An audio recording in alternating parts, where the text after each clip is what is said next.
A linguagem é a capacidade que nós temos de expressar um pensamento. Ela funciona da seguinte forma. Quando nós recebemos uma informação linguística, ela é trazida para uma região chamada área de Wernicke. Fica na parte posterior do lobo temporal, próximo ao giro angular, que é uma área responsável pela interpretação das informações. Se o estímulo é um estímulo auditivo, ele vem para a área auditiva primária, no giro temporal superior, e posteriormente é conduzido para a área de Wernicke. Se o estímulo é um estímulo visual, ele vem para a região occipital, e se ele é um estímulo linguístico, ele vai ser conduzido para a área de Wernicke. Nessa região ocorre a interpretação da informação.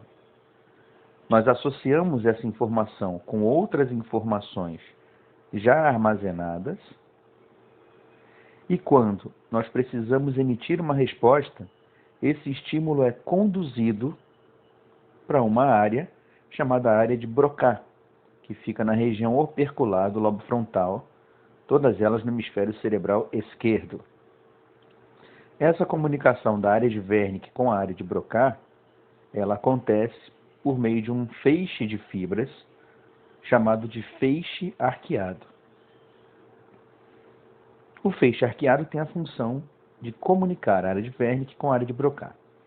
A área de Broca é a área motora da fala. Ela organiza os processos necessários para a execução da fala. Uma vez organizados esses processos, o estímulo é conduzido para a área motora primária, depois para o aparelho fonatório, e nós emitimos uma resposta.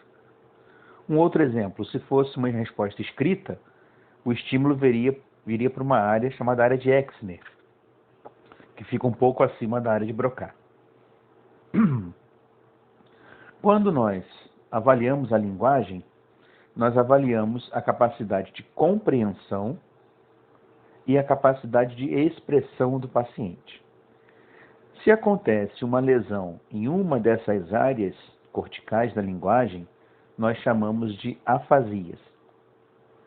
A afasia depende da área que foi comprometida. Se nós tivermos uma lesão na área de Broca, que é a área de expressão da linguagem, o paciente vai apresentar uma dificuldade em expressar a sua fala. Ele tem compreensão, ele consegue comunicar a área de Wernicke com a área de Broca, porém, a expressão da linguagem fica prejudicada. Se a lesão ocorre na área de Wernicke, o paciente perde a capacidade de compreender a informação. Mas a articulação da palavra fica preservada. Esse paciente não entende ordem simples, não entende um comando, não entende o que lhe é dito, mas ele articula, ele fala coisas completamente sem nexo. Se você tiver uma lesão no feixe de condução, o que acontece é uma afasia de condução.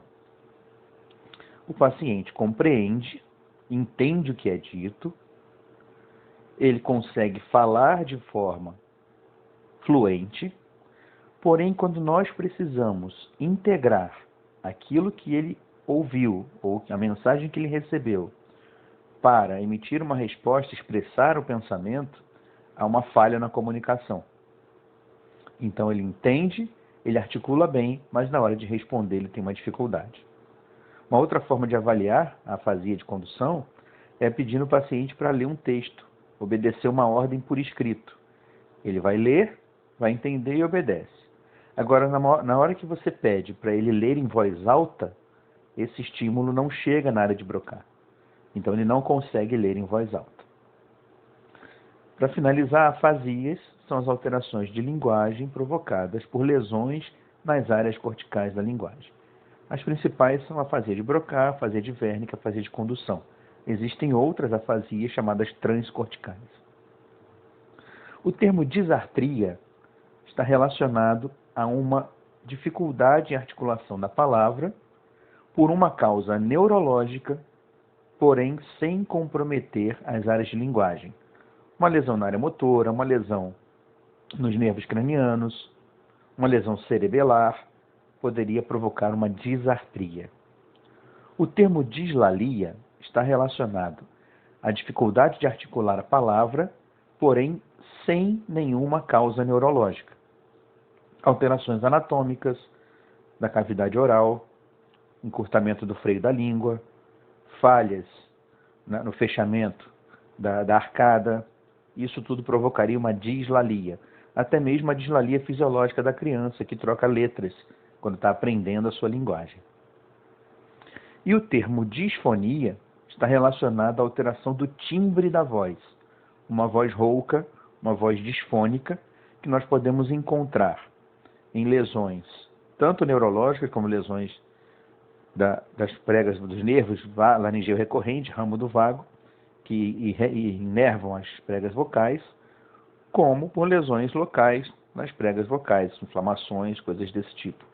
Então, o termo disfonia está relacionado à alteração no timbre da voz.